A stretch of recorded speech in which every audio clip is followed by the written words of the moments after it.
Welcome back to Suffering in Paradise, where we explore topics related to the struggles of living in a westernized paradise. I'm your host, Aarsh, and today we have a guest, Declan Sander. He's a Richard and Lewis Haskins Scholar studying business at the University of Calgary here. He's worked with many marginalized groups, and he's had the first-hand experience of really being able to understand the real struggles that people face in their everyday lives. So he's a really perfect individual to bring on the podcast today. But with that being said, let's get on with the topic. Today's eternal question is, are humans better at creation or destruction? I'm going to put you on the spot here, Declan. What are your thoughts? What are your opinions? And what do you kind of see with that question? Yeah, I think that's like a really good question. In a sense, I think that like when you're thinking about creation and destruction, they're two like polar opposites, but really at the heart of it, it takes one to do another. So like when you're thinking about creation, especially human creation, I feel like destruction is like so intertwined within that field. Like if you want to make a computer, you have to get the metal for that, and you have to go in a mine and you have to destroy something, right?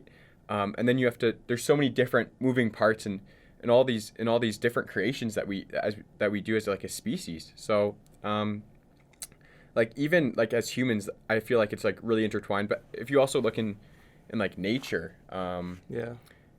like if you're looking at like how a forest works, for like a new canopy growth to occur, you actually have to have like a forest fire, right? Yeah. And it grows back thicker. So in a way, it's like creation and destruction Can work hand in hand. Yeah, like, they work. That's weird to think about though, because like I don't know, I've seen like lots of people say that like we're like almost a cancer to ourselves, in a sense that like we create things just to destroy it again, right? And that kind of like I see where you're coming on that part, but then again, if you're making like a forest fire, in a sense you're just destroying. Like before humans were ever created, right?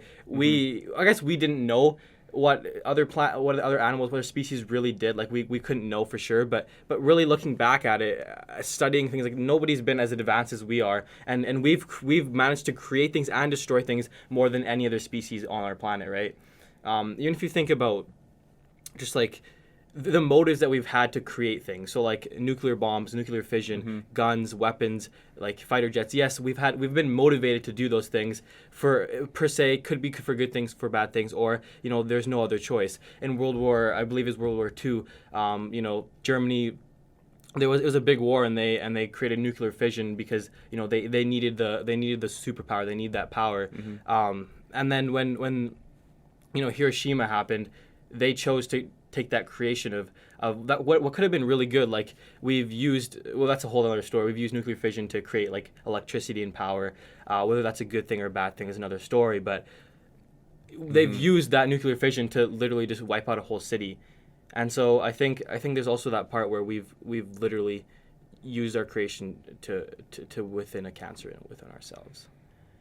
Yeah, I mean, yeah, that's if you're like look at like how creation has like affected us as a whole. Like if the fights that we have now, it wasn't just like fist fights like what it was back then. Yeah. Now we have guns. Now we have the means to do that. Now we're reaching that stage where it's actually scary, the amount of power that we control because of our creation, and the amount of destruction that our creations can bring. So I think that's a really great point that you brought up. Yeah. So if we're gonna kind of move forward with that, so there's both sides of it. Would it be fair to say that it's a mixture of both then? Would you say that we're both good at creation and destruction? Because without the destructive piece, like, okay, it's easier. Let's just say it's easier to destruct something, right? It's way easier to destroy something. Like, oh, there's a laptop in front of me, I could punch it, it's broken. But to be able to make this, you have to, like you said, you have to mine, you have to create, you have to do all those things. And so, and it means, yes, it's easier to destroy, and it's easier to create. But to say that we're better at something because it's easier is not fair to say, I think, if that makes sense. Yeah, I think I agree with you on that, actually. I think when you're looking at creation and destruction, I think we've even become better at destruction. Like if we were to look at how like a gorilla would destroy something, they would just like throw it on the ground. Whereas with us, we've become creative. We've become creative in our destruction, right? Like we can now blow something up. Yeah, we can blow something up. We can light it on fire. We can do anything. And yeah, I don't know. It's I think we're better at destruction and we're better at creation, but I think it's also important to like kind of define and like set boundaries on like what's creation and what defines destruction. Because if I'm looking at like this through a social lens, I'm looking at this through really like how there's different class systems, especially like I'll use this as an example. Like if I'm using the Blitz bombings in England. Wait, what? Which are those? Yeah, this is during the Second World War when Germany was bombing the United Kingdom, like during the 1940s. And really, this was like a really difficult time for like Britain. And like during that time period, there's a lot of different literature that was coming out, and one of the short stories that I read was this one called The Destructors, and it really talked about how there was this group of little kids who came from a rather like privileged background, but then had that taken away from them because of the bombings and because their parents lost their jobs, they lost their house, and they were like their economy was in shambles, and it really just showed how these youth took it into their own hands to really destroy, but also set the path for like a new economy and like for new social classes, right? So like one of the big theme in it was this one kid. He comes across, he steals someone's like $1,500, but like back then. So I'm not even sure how much that's worth now. But I think that's a lot. Yeah, he steals it, but he doesn't keep it. He burns it, and he watches it burn. And I think this is like so symbolic of like of what creation and destruction are like really about. And for me, like that showed how. For him, it wasn't about having the money. It was about making everyone equal, and really like everyone has to start from that beginning place. Like it. See, I disagree with that though. I really disagree with that whole like starting. That's like, because like the way I see it would be like we're reaching a point of a civilization where we could, with our creation, we could set ourselves back so far back in time that we could literally be like we could be back in the Stone Age, because no, think about it. If we went to war, it's obviously debatable, but if we were to go to war in this day and age, and if with the weapons that we have and the technology that we have to build weapons right now, I don't know what like everyone's like the revolution of weapons and things like that, and like especially because the States and other countries are keeping it hidden, but we don't know how far our technology has gone and how far it can go if a war to come.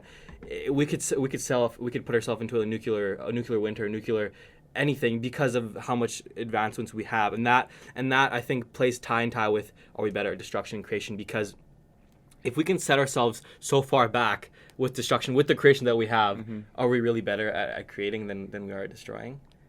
Because wow. Yeah. Oh man. That's tough, man. Yeah. It's a mixture of thought, I think. But realistically speaking, where I'm going to stand on that kind of topic is that it's a mixture of both. Yes, we destroy so many forests, we destroy so many, habitats and the atmosphere, the air, pollution. Don't get me started on pollution. And our oceans even through the pollution, and yes, that's not okay, but at the same topic, for the relevancy of this podcast and this topic, it makes sense to say that we've used these destructions to create so much more. We have planes to get across the world. We went to space before, and colonizing space and doing all that. It's a whole other story, but I think that it's fair to say that we can be just as good as destroying as we are at creating, and that's really hard to say, because we've created rocket ships, things like that, to defy the means that we've created so far. But I think we need to really find a balance between the two, because if we continue down this path, then we'll be destroying forests, and we'll put the earth into a kind of a state that cannot be reversible, and to even create more things. So I think we need to reshift our focus and worry about creating things that will not be destroying as much as we are right now. Yeah, for sure. And I think even when we're looking at like creation and destruction, we have to really appreciate where we've come as a species, and I guess it's like a whole other question to say, like, have we really become better now than we were in the past? Like, are we better off? But like, if you're looking at like creation and you're looking at how we're living, just being here in this studio with you, like, this wouldn't have been, like, we wouldn't have been able to do this without the creation of this microphone, of this camera, of all this different technology, right? So like, just the ability to come together and even meet with you is pretty amazing, and that's done through all these different creations that we've made. And just because there are like certain destructions that had to go into, like certain things were destroyed for us to be where we are now. It's still important to recognize that like not all destruction is necessarily bad, right? So what do you mean by all destruction isn't bad? So if we're like looking at like natural growth and how wind destruction can potentially be good, we can look at a forest fire, because I think those are like such a good example. Like, if you're looking at a forest and that's really populated by huge trees, a lot of that canopy growth doesn't happen, right? Really? I've never really thought of it like that, because like, you see like a forest fire on the news, you're like, oh my, like so many like people are losing their habitats, like birds and like entire bear species. There's so many species, that's where they live, that's their home. I don't know. I wouldn't really I would never thought of it that way. Well, it's when a forest fire happens, so many like nutrients and all of this stuff goes down back on the ground, and it allows like new trees to really start growing, and there's a lot more like sun coverage that can go there. There's the valuable nutrients. It's really like stimulating new growth, really.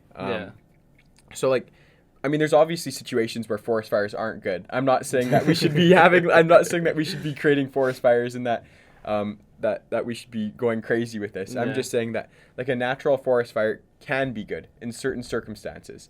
And if you're looking at like volcanoes, like the ash that they produce, it creates super fertile land. Yeah, like, right? Well, but that's like a natural thing. It's been happening for many years. I wouldn't say that's like something that we would be like kind of. But I mean, it is like in a way a form of destruction. Well, right? yeah, it is. It's a form of destruction, but like in terms of like humans doing it, it's nothing. Because I feel like forest fires, they probably do happen like naturally, they can, and they probably have through the history. But I think that the majority of the forest fires that are happening, these days are really because of us, right? Like, think about it, like we're creating so much climate change and things like that. That's actually like creating that's creating unnecessary and like unnatural forest fires, I think. So those ones are obviously very detrimental. Like when you're walking and then you see smoke and you literally can't see 50 feet in front of you because it's so smoky. I'm definitely not advocating for that at all. I'm just saying leaving a cigarette by the forest. No, like none of that type of stuff. No, that's horrible. Definitely definitely not that.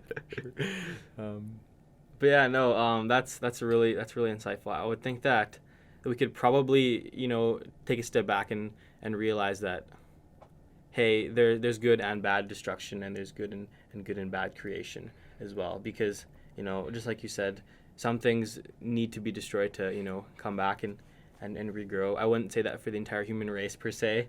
Mm-hmm. Some people may have very radical views on that.